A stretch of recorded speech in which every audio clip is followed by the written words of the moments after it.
Good morning. Let's talk about a conspiracy, right? Yeah. 2020 and 2021 was bad. Did you expect it to be this bad? I did not. No, I knew something bad was going to happen, of course, but I didn't expect this. So I want to talk about this. And the Rockefellers, again, yeah. Why I keep talking about the Rockefellers. First, I want to mention this, because it's funny. The Swedish socialist PM, Stefan Löfven, was interviewed recently, and then he said this: if the nationalists gain influence, we will have a completely different society. It's hilarious.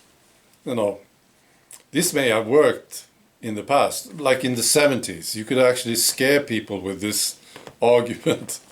You could say, do you want a completely different society? And the person would probably say no. No, I want some changes, but it's pretty good. It's peaceful here in Sweden. Yeah, I like it. But now, no. You see, it was nice. All the way up through to 1992 or something. It was going fine in Sweden. Then it started to go downhill. And then it just went really, really bad. So now it's not good. And if you try to scare people with this comment today, the person you try to scare will probably say, no, well, yeah, I do want a different society. Because my daughter, she's too afraid to walk outside in the evening. My sister's son was robbed last week. He's 12 years old. And my brother's daughter, she was raped last year. So yeah, I want a different society. But this is what he's got, this fool, this PM of Sweden. He attacks the nationalists. He's trying to scare people of racism. He's been doing it for years now. And I think that's all he's got. All right, so now why the Rockefellers? Some people say, there are others. There are secret families, secret people who really control things. And I understand there's a lots of people involved here. But if you look at the Rockefellers, and you start to realize what they have been saying, what they are doing, what happened, right? You understand. I do. It explains it. That's the thing. And, the Rothschilds, for instance. Some people say this. Why don't you talk about the Rothschilds? Well, this is what I see. The Rothschilds are more like in the money. They are like the mafia. They want to make lots of money, more money, and they will not be stopped, right? The Rockefellers are like if you picture this mad scientist that you can see in some old movies somewhere. He wants to control the world, be on top of the world, control everybody, being able to tell people what to do every time. They will be obeyed at any cost. You see? That's the Rockefellers. To me, it is. Just look at how much they are involved in.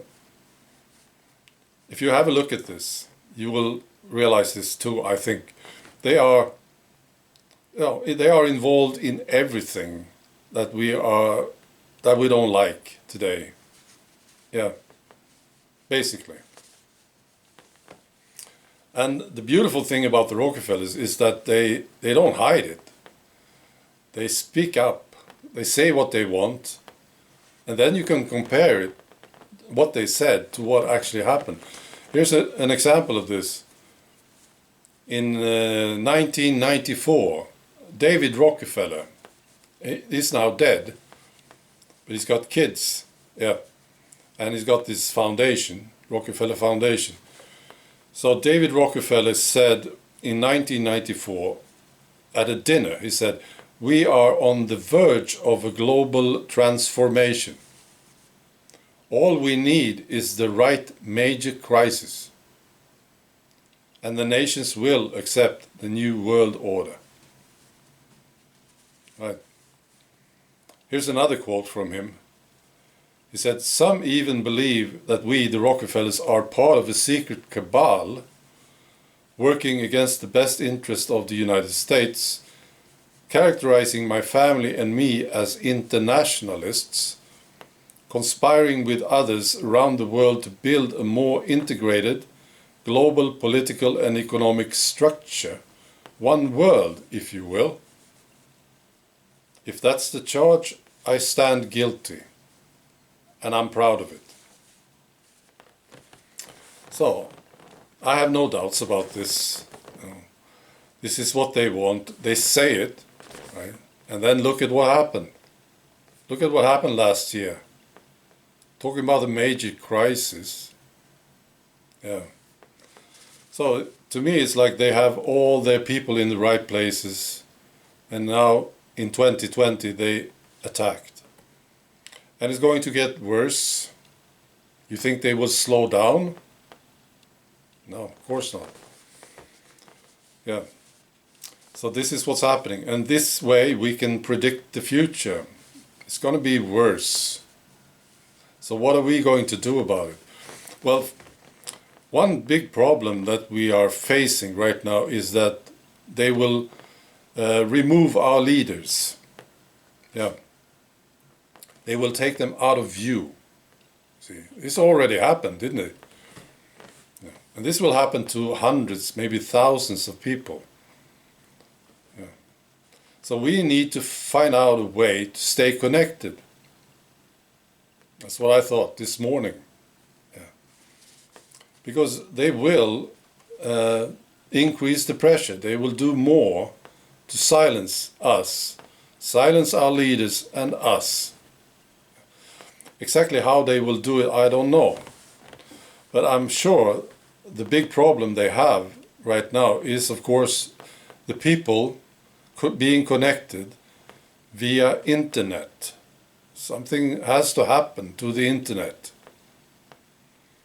They've sort of tried it, in 2020.